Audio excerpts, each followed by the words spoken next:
This is Amy Poehler. My new movie, Disney and Pixar's Inside Out 2, is coming to theaters June 14th, and it's making me feel joy and sadness and anger, definitely some disgust, and I think a little fear. Really? But I'm also feeling these new emotions like anxiety, embarrassment, envy, and ennui. It's what you call the boredom. Okay, that one was weird. It's gonna be the feel everything movie of the summer. Disney and Pixar's Inside Out 2, only in theaters June 14th. Get tickets now.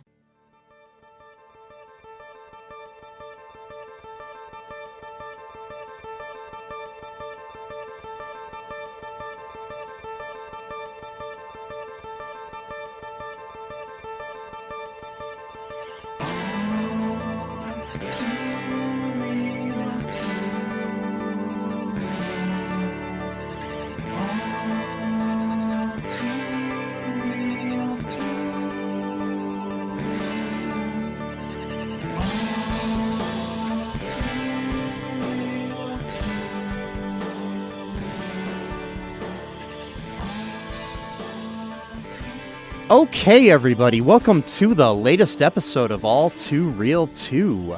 My name is Michael E. Cullen II, and with me, as always, is... Sesame, Mallory, and Carta. That's a great name. It's like, like very, regal. I like that word. Regal? Regal. Yes. Yeah, I like that. It's a regal name. It's like, you know, you're royalty. You're very posh and scary. It's and, also baby and ginger. And ginger. It's also, you know, wait. It's also very, you know, like like a young lady is growing up real fast, and you know that kind of thing. That's why I'm named that because I'm a young lady who's growing real fast. You are. I mean, since the last time we talked, you've grown into I've grown quite. You've grown quite a bit into a beautiful young woman. Yes. Unfortunately, now that means I got weird guys are trying to, you know, hit on me and stuff. But you know, whatever. Well, it is what it is. That's what comes with it, man. That's just what you got to deal with. No, wait, no. Yeah, no. So, No. anyways, shouldn't. Anyways, today on the show we are covering a very special episode of Family Ties, the NBC sitcom from the 80s. The episode is from season 1, episode 6, and it's called "Give Your Uncle Arthur a Kiss." And Yep. The one-line synopsis on the Internet Movie Database for this episode is: Mallory is hurt and confused after a close family friend makes a pass at her. Yeah. There's a little more to it, but yeah. Anyways, anyways, this episode was directed by Will Mackenzie. It was written by Gary David Goldberg and Lloyd Garver, and it stars Meredith Baxter as Elyse Keaton. Michael Gross as Stephen Keaton, Michael J. Fox as Alex P. Keaton, Justine Bateman as Mallory Keaton, Tina Yothers as Jennifer Keaton, Saul Viscuso as Richard Jacobs, and David Spielberg as Arthur Press. Oh. Yes, I do not believe he's any relation to Steven Spielberg, but... Oh, damn it. Yeah, that'd have been interesting. But, yeah. So what were your initial thoughts here on this episode, Sesame? It was okay. I thought they kind of played it off for laughs a little bit too much for my taste. I mean, they they did take it seriously, but it seems like it would kind of jump from taking it seriously and then kind of like making these sort of like jokey comments. It wasn't like that one episode, I forgot what show it was, where it was like, well, for example, it wasn't like the the corny Capricorn videos, like where Corny's just getting abducted like 87 times, and they make the whole thing like into a 35-minute joke. Or it wasn't like where you had like on the Smart Guy that we covered, where it was like there was a whole like one or two other plot lines that were comical and they barely focused on this very special episode part of it that was the most important part of the episode, you know? Yeah, exactly. So yeah, at least this was like the only really the only plot. Yeah, because I don't think there was a B plot at all. It was just basically this. Not really. Yeah, because I mean, I think a lot of times with shows around this time, they didn't tend to have like a B and a C plot as much as shows tend to like more in the 90s and as time goes on, you know? Mm-hmm. So yeah, I enjoyed this episode. It's one of the more, I think, important episodes of Family Ties, which is one of my favorite sitcoms of all time. And yeah, it's interesting. It was good. That's all I'm gonna say. So what really goes down here in this episode? So Mr. Keaton, you know, he works at a public broadcasting type of place, and they're doing like, you know, their annual fundraiser, you know, to make sure they have enough money to go for the next year. One of the guys is retiring. His name is Arthur. Oh, he's moving to another apparently station, I guess. Yeah. Yeah, okay, yeah. So he's moving to another station. I wonder why. Maybe there's a backstory to that too. Anyway, but that's I'm getting ahead of myself. But They're moving know. them around like they do priests. yeah, I'm starting to wonder if there's a whole nother subplot there. But so he's like a family friend called Uncle Arthur. So I guess he's really, really close with the family. The whole family goes there to kind of contribute in some way to the fundraiser. Everyone leaves. Yeah, it's one of those TV telethons that they have with all the PBS stations tend to have those. Yeah. Yeah, so everyone leaves to help with something, and then Mallory's just there by herself with this Arthur guy. The Arthur guy just starts acting really creepy towards her, like saying, like, you know, look how much you've grown, that whole type of stuff, and you know, you've turned into such a beautiful girl, or should I say, woman? And she's like, no, definitely girl. Very, very little girl, you know, yeah, she's like 15 years old. It's like, okay. Oh, it's right, yeah, because I actually had to replay that back a few times to make sure I heard it correctly. I mean, even 16 is too young, but like, I'm like, oh no, she definitely said 50, and then she's like, yeah, you know, and then he's like, okay, before we, you know, she's trying to just kind of, you know, get her, you know, skate around the awkwardness of it, and she's like, okay, maybe it's time to get doing some work or whatever. And he's like, oh, before we do that, why don't you, you know, give your Uncle Arthur a hug or whatever. And so, you know, she's like, oh, okay. And then, you know, he hugs her like really, really tight. And then he kind of like pats, you know, her butt a little bit. And she's like, whoa, that was kind of weird. One quick note though about this. So far, this is 2 episodes where there's a quote uncle character, whether biological or in some symbolic way, where they keep referring to themselves as the uncle in the third person. Why are they doing this? Uncle Ned, he keeps constantly calling himself Uncle Ned. This guy keeps calling himself Uncle Arthur. Both of them have some weird addiction of some kind.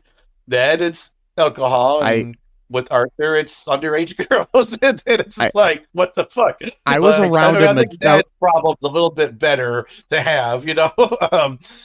Today, I was around a majority of my nieces and nephews, and not once did I refer to myself as Uncle Mike. Exactly. It's like, what the fuck? A couple of them did when they referred to me, because some of them call me Uncle Mike, some of them call me Mike. I don't really care, but you just like, it's just the way it is. But it's just, I don't care either. Yeah. It's just funny. But I never would be like, so Bryson, that's one of my nephews. Uncle Mike wanted to talk to you today. No, I never. It's just so, it makes things needlessly awkward and uncomfortable to do that. Like, I don't even. Like, there were a few times when I would refer to myself in a third person just as like, to see how it would sound, or just it just made me feel really uncomfortable, even just doing it to myself. Like, it's like that Sesame. That TV show Becker. There's a character named Bob on there who always referred to himself in the third person. He'd be like, you know, like, Bob wants some coffee, you know, stuff like that and everything, and then.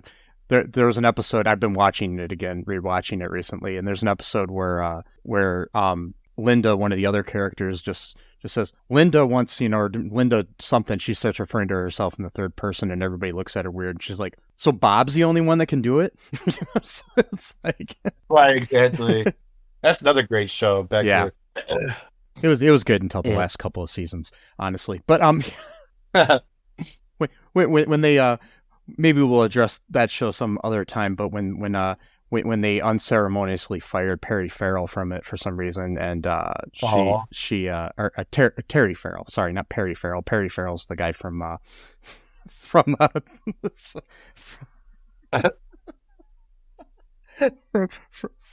from that band. What's the Lollapalooza guy? The yeah, like I Porno for Pyros or something or whatever. I don't know what it was. One of yeah, those. yeah, but it was Yeah. also Jane's Addiction. Jane's Addiction. Yeah, that guy. Yeah, Terry yeah. Farrell is who I meant, but I said Perry Farrell. Oh, Yeah, but Terry Farrell was like a really good character on that show, and then they decided to she wanted to get paid more, so they let her go and they replaced her with another character, and then Bob left the show and they replaced him as well. It was just didn't have the same feel the last couple of seasons. So, yeah. But anywho, it was still decent. Back to Family Ties though. Yeah. So what's going on here in this Arthur filled episode? So after that, she kind of walks away and he kind of feels like embarrassed or whatever, which is hilarious because so in this episode, none of what Uncle Arthur does, I'm going to have to address him as Uncle Arthur apparently because that's his name. His full name is Uncle Arthur. So everything he does to Mallory, which is multiple things, not just this, it's always played off that he's embarrassed for what he did, not the fact that he's committed a crime. Yeah. You know what I mean? Like it's all like, oh shucks, like I can't believe I did that. My hormones got into me. That's why I had to pat the butt of a 15-year-old girl who I call myself uncle to. That is sadly what a lot of society teaches men is like, oh, men just have these urges, so it's like it's really the woman's fault for me, because she looks good, so it's my fault for having these. It's her fault for having those feelings, for me having those feelings. It's like so stupid. I know, it's just crazy. And so she goes and starts talking to Alex about it to see, what he thought. And he's like, well, he probably didn't mean it that way. He's just like really affectionate. He always does stuff like that. So she kind of takes Alex's interpretation, like, okay, well, that's great. I was so glad to finally be wrong about something. So then Uncle Arthur comes over the next day or that day to do something. Don't remember what. And they were trying to help Steven write this big speech that he was going to give on air during the telethon. Oh yeah, that's right. Yeah. And so he was trying to monitor his own speech about himself or something like that, or about the station and himself, and then that's weird. To listen to what someone else is going to say about you, and then you have to go edit it. Actually, why don't you say this instead? Okay, well, apparently Uncle Arthur has control issues, which now it makes more sense because that's why going after underage girls is because there's a power dynamic at play that he's apparently.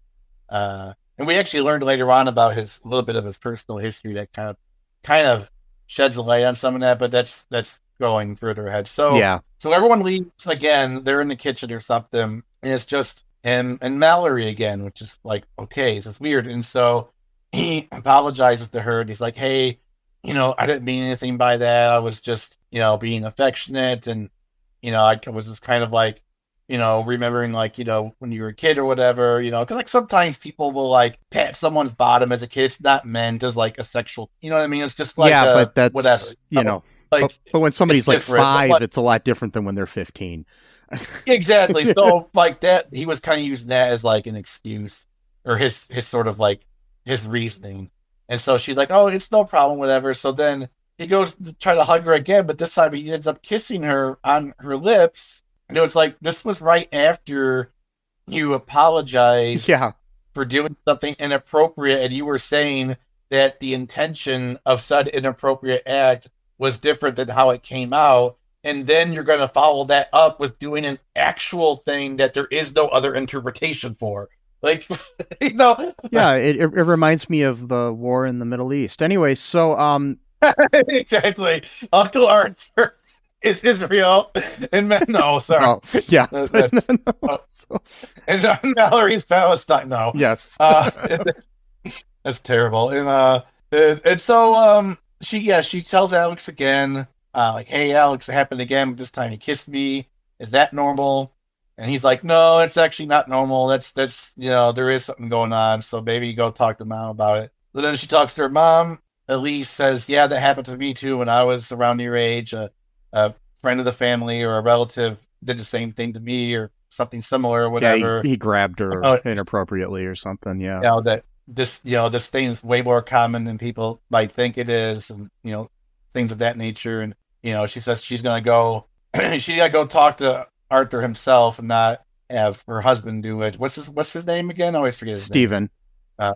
Stephen. Instead of having Stephen confront him, she was going to do it herself because her reasoning was, oh, well, I'm a woman, so I'm going to be able to be more finesse about it. But then it turns out that she's like berating him in front of everyone during the telethon. Yeah. When they're trying to answer the phones and stuff like that. Yeah, and Steven's trying to talk to people about things, and all of a sudden there's like this big fight going on between Arthur and Elyse in the background. Yeah, it was funny. But because she's like confronting him, and then she's like, and Steven's like, what are you doing? It's like, he kissed our daughter or something like that, and she pushes him up there. And again, it was played off for laughs. And it's like, well, that part was, because that was funny. The thing is, it's like, this didn't bother me as much as a lot of things because it is a sitcom, first off, but then secondly, it's the fact that even during like tragic things going on, humor does happen.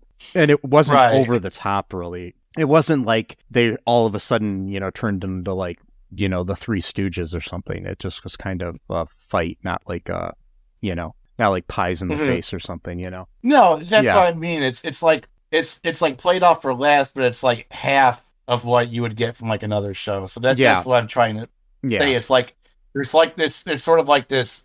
It's a lot more tame than some of the other things we've watched about that kind of thing, where it's like, whoa, type of thing. And it's so. My only issue though is that they didn't really. What's the word? They didn't really like emphasize too much about the fact that what he was doing to Mallory is that she was underage. It was that it was their daughter that he was doing it to. Yeah. And it's like, they mentioned that she was 15 and stuff, and that did kind of play a part in it, but that was like, it was more along the lines of like, maybe you got to get yourself some help or whatever, because he talked about how he got divorced and his life has been in like shambles lately, and he's been doing all kinds of crazy shit because he's like grieving from the divorce, blah, blah, blah, that whole thing. And he's like, maybe you should get some help. But it's like, maybe you should get some help for like pedophilia issues like that. Like they didn't, because that, there's one thing, like, you're having a divorce and you maybe, if you kissed a coworker or something of like a similar age, or at least an adult age, you know what I mean? Or somebody like that. But when you kiss a 15-year-old, that's a completely different thing, Like if he would have kissed Elyse or something, right? It'd have been a different story. But totally, but the issue here is the fact that Mallory is 15. It's like you can't, because I could almost not that I'd forgive it because obviously he's kissing his friend's wife if it were Elyse that he kissed, but at least Elyse is an adult, Yeah, and he's like around the same age and stuff. Yeah. And the other weird thing about it too, that's even more creepy, and they did kind of play this off for laughs as well, which kind of maybe a bit uncomfortable. Which again, I understand it's a comedy and stuff like that, but where Alex is like, he used to give you baths when you were a baby, and she's like, well, I think he wants his old job back, and I'm like. Cringe, like like, but yeah, he kind of. I think he kind of did. But they never. Obviously they never utter the word pedophilia or pedophile in this episode. So it's like, no. Well, actually, Mike, you got it wrong. Okay, it's a HEBA file or whatever those idiots that'll try to explain it away. That's a libertarian joke. Like they're like, actually, like there's like a running joke that libertarians are into like underage girls. I don't even know how true that is. They try to give the excuse that if they're not into kids under that are younger than teens, but it's okay to be into teens for some reason, which is still completely disgusting. Yeah. But I always counter that with, I go, okay, well, wait a minute, though. So if we're really going to, like, be nitpicking about words here, like the technical, whatever. Well, when I was 17 and a half, hell, even when I was, like, 18, I was still seeing a pediatrician. and they were called pediatricians. They weren't called a pediatrician, or whatever. You know what I mean? Like, so, like, you know what I mean? Like, Yeah, so it's like that is true because really... because the word doesn't change for pediatrician.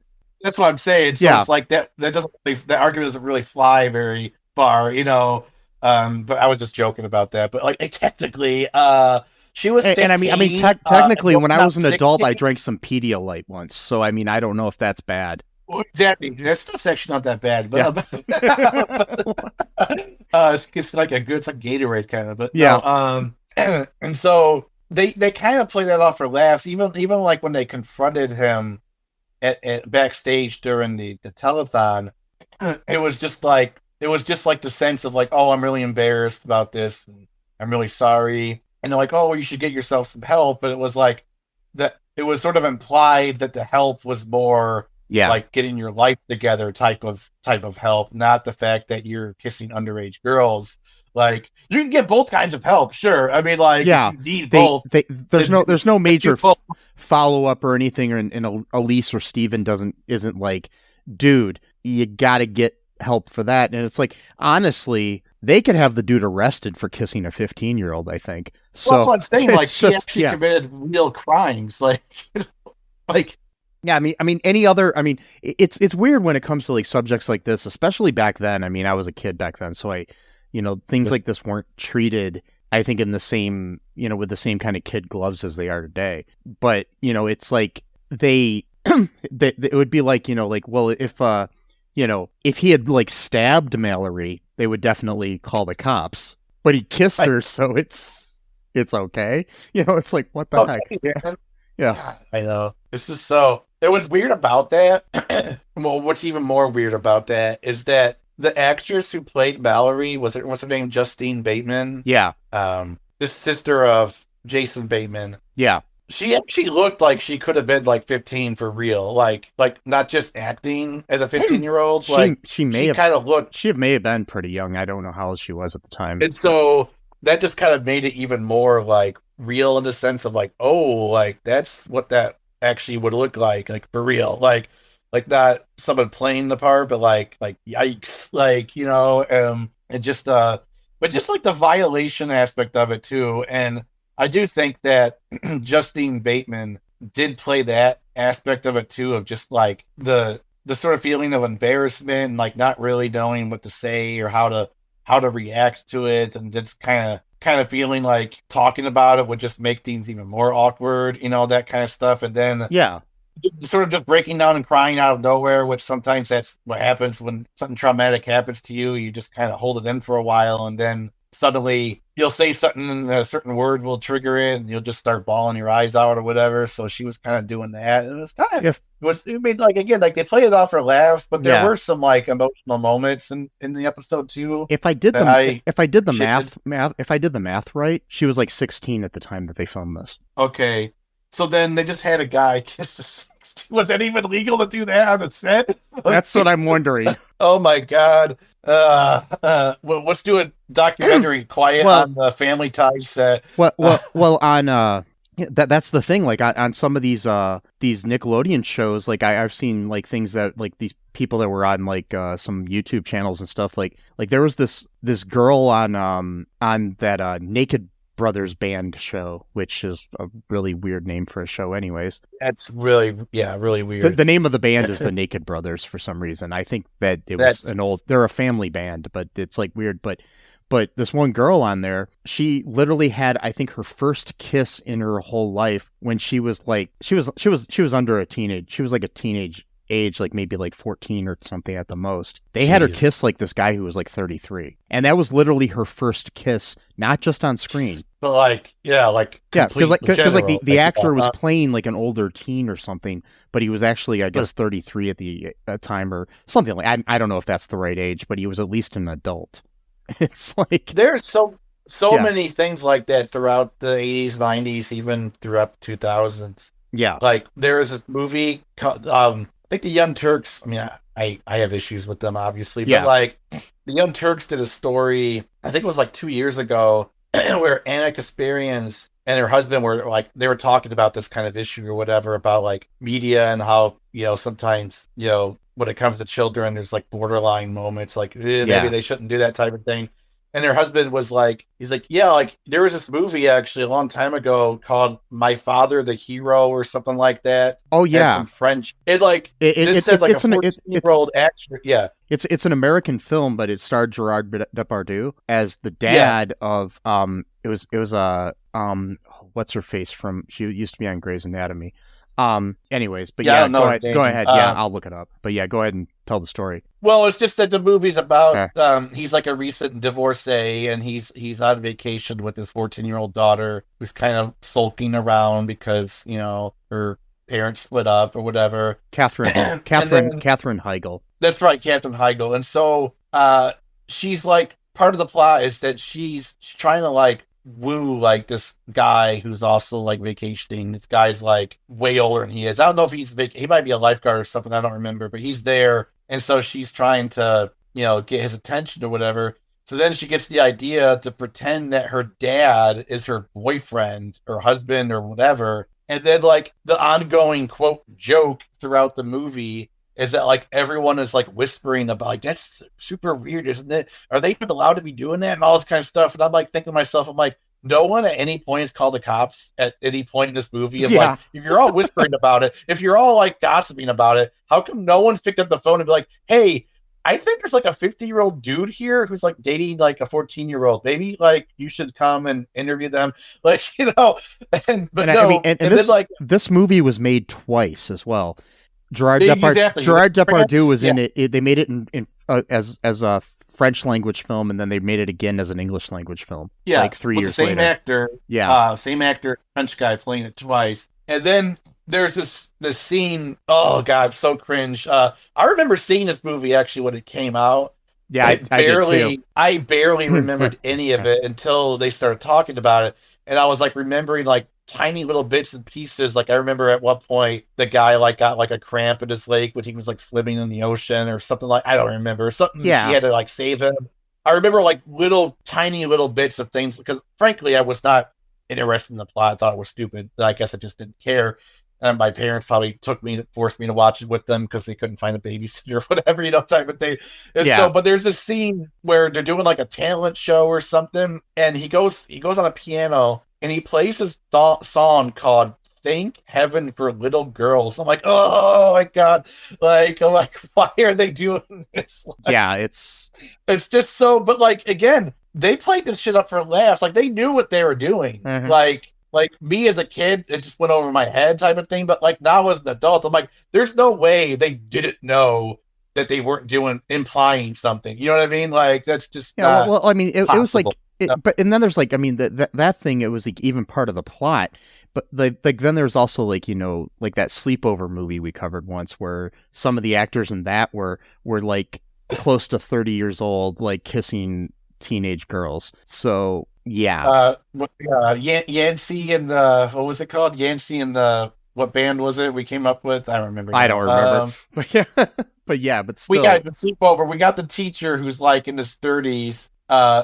They were just graduating 8th grade, going into high school. It's summer. It was like the last day of school, and they end up getting fake IDs or something to sneak into a club, and then they meet their teacher there, and the teacher doesn't even like recognize, you know, the students because they were just dressed like slightly different, which is like, okay, that's like that whole superhero thing. It's like, oh, you got a little thing around your eyes, I can't tell that you're Clark Kent actually.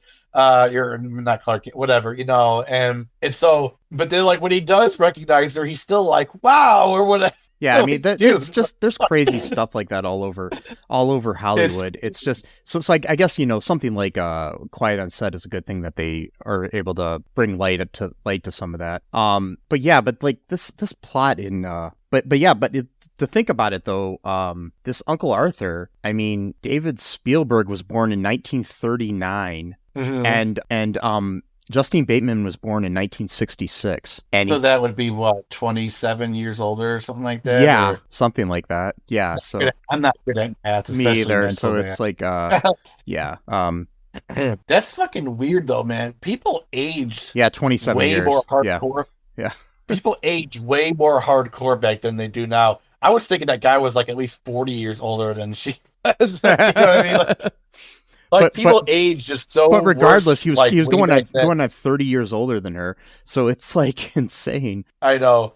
And so, but like, yeah, like I like what the quiet on set stuff. Like I've been reading stuff where like there's like a serious debate now kind of brewing within Hollywood of whether just to not even have child actors at all anymore. Just like don't even just have them. Like because there's so many problems that come along with it that it's even worth doing it if like there's gonna be harm that could be perpetrated against them. You know what I mean? Like just make AI kids or some shit and just throw them. Then again, no, that would be bad too because that is like, taking over. So if I did the math right here on my calculator, David Spielberg was 43 when this episode was filmed. Only 43. That's so fucked up. I'm 3 years younger than that guy, and he looks like I'm older than 60s. Like, damn. I'm saying, man, people aged way more poorly back then. Like, oh, I know. I don't know what it is, but maybe like people talk about how bad our diets are now. Maybe there's like something in our food that's like actually keeping us alive longer, or like like secret ingredients or. It's crazy. Yeah. Like the parents on there, both Michael Gross and Meredith Baxter, who have the same exact birthday as we discussed in our previous Family Ties episode, were 35 at the time this was filmed. That is insane. That is so fucking wild. Then again, though, too, cameras weren't as sophisticated as they are now with either, though, so that could be part of it, where you just kind of look older just by the technology that you got now. So there's that to kind of take into account, Yeah. It's just so funny, and plus, I mean, there's also the idea that like people dress different back then too. Like, I mean, I've been watching some true crime stuff lately, and they had some true crimes that took place in the 80s or the 90s, and just the way people dressed back then. And I'm like looking at these like mothers of somebody that their kid was missing or whatever, and the mother looks like she's like 50, but she was like 25. So it's just like wow. It was like, oh wow. Yeah. So yeah, it's crazy. But anyways, so basically that's all that happens in this episode. So one more thing. It reminded me too. So there was a movie called Spy High, which we did review a couple of years ago. Yeah. Where one of the main characters is basically cyber dating a woman who's like 28 years old and he's like 16. And she's also a spy for the government, mind you. And so yeah, I'm not sure that was part of her mission, was to like talk to some random kid on the line and send him video games to play a demo of or whatever. It's insane. I was looking up some trivia about this episode, and Justine Bateman was like a big outspoken person, and still is, about the Me Too movement. And she said she called this a landmark episode because it handled a sensitive topic in 1982, long before the Me Too movement of 2017. Yeah, definitely. So yeah, she brought this up when she was talking about Me Too stuff, which, I mean, it's good that this came out early, but it's too bad that people didn't look into this in the real world and see people like Harvey Weinstein and others doing the shit that they were doing to people, so yeah, totally. Not to mention, like right around this time you had Brian Peck, who was like one of the focal points of Quiet on Set, working on another show that was similar to this called Growing Pains, so it's like, yeah, and a lot of different shows too. Crazy, man, it's crazy stuff. Yeah, so it's crazy, and I mean, so do you think that that it made its point well? The episode, the very special aspect I think so. For its time period, like 1982, definitely, because like you said, the Me Too movement didn't start off until 2017, which is 35 years after this episode aired. So which is the same amount of time as Michael Gross had been alive at the point that they filmed this episode. Right, 35 years. Who's Michael Gross again? Oh, Steven? Yeah. He was 35 when he was 35 when they filmed this, and so was. I thought you meant the character was 35. I didn't know the actor was 30. Yeah, that's insane. Yeah, Holy shit. Yeah, he and Meredith Baxter were both 35 when they filmed this, because they both have the same exact birthday. They're in their late 40s. Yeah, like I was thinking like 47. Like like 48 maybe, like. But still, the amount of time that passed between this episode and the Me Too movement is the same amount of time that Michael Gross had been alive when they filmed this. So yeah, that's just crazy. They doubled their lifespan between that. Yeah, like it's like it took from when Michael Gross was 35 to when he was 70. Yeah. God, that's so crazy. Yeah. But yeah, I think it was good. Like I said, like when they play it for laughs, sure, but like it was not over the top. It was not like too cringy.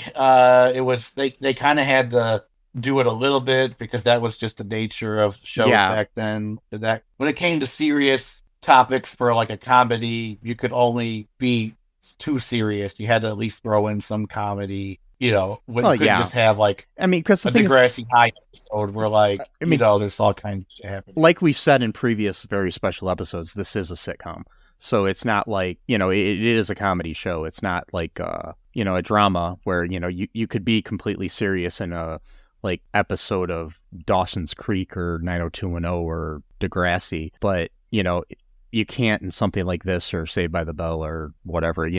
So yeah. I don't. Yeah. Yep. Any final thoughts here? No, not really. Okay. So, folks, be sure to, like and share this episode anywhere you can. Give us a 5-star review on the Apple Podcast and the Spotify and whatever else there is that you can do that on. Just be sure to share with your friends. And, we have merch. You know that? Yeah. We have merchandise for the show. Yes. You know that? I know. You do? That we have merch. I think so. Where can people find it? We should do some new merch. Yeah, we should. Where we give advice because we're an advice podcast now, according to one of our fans, and so we can give like bits of advice on like a T-shirt or like a coffee mug or something like that. Or, I got some advice right now. What's that? Wear suntan lotion if you're outside the sun a lot. Okay, it's important. Yes. Wear suntan lotion. Yeah, it's like that one song that graduation speech song or whatever that came out a long time ago. So yeah, I know what you're talking about. Yeah, I can't remember the name of the song. It was something about suntan. But you can find our merch on our TeePublic store. It's the Cullen Park store on TeePublic. We've got lots of cool stuff on there. Also, we have a Patreon. Yes, we do. We have a Patreon. And you can help support the show there, too. The links for both the TeePublic and the Patreon are in our show notes or at alltooreal2.com, which is another place you can go to find information about our show. Also, a good way to help spread the word about our show is just go on Facebook, tell people to, listen to us. Go, if you see somebody walking down the street, get out of your car, just leave it wherever it is, and walk up to them and be like, hey, you got to listen to All Too Real 2. Your car might get hit or whatever, but that's okay because our Wait, don't do that. It's worth it. It's worth it. Yeah. For us. Yeah. Not really. Enough. No, don't do that, folks. Don't. Yeah, I don't want to be responsible for your car getting hurt or a person or a dog or a pigeon. Yeah. Especially a pigeon. So, do that. But if you want to, buy a billboard in the downtown of your city that says listen to All Too Real 2 and check us out at alltooreal2.com. Those are some things you can do to help us. Write your Congress people. Well, wait. I'm not sure about that one, but I mean, they never answer anybody without except for a boilerplate, form letter. But anyways, of course, yeah. We're very interested in what you have to say. Thank you for reaching out to me. But if you want to, and if you do need advice from us, send us your questions to mike@cullenpark.com, and maybe we'll answer them in a future episode. We can give you our advice, but you don't have to take it, and you probably shouldn't. And yeah, because neither of us are qualified to give advice. Not at all. I just told people to abandon their cars in the middle of the road and tell people to listen to our podcast. So I'm just saying, So anyways, folks, be good to each other. Don't be a troll on the internet because those are bad. And until next time, folks, just remember this: I love you. Uncle Arthur is a creep. Yeah. Sesame loves you. And until next time, bye-bye. Thanks for listening to All Too Real 2 podcast, a Cullen Park production. Produced and edited by Michael E. Cullen II. Music by Matthew Hawes. Subscribe and share the show. Visit us at cullenpark.com.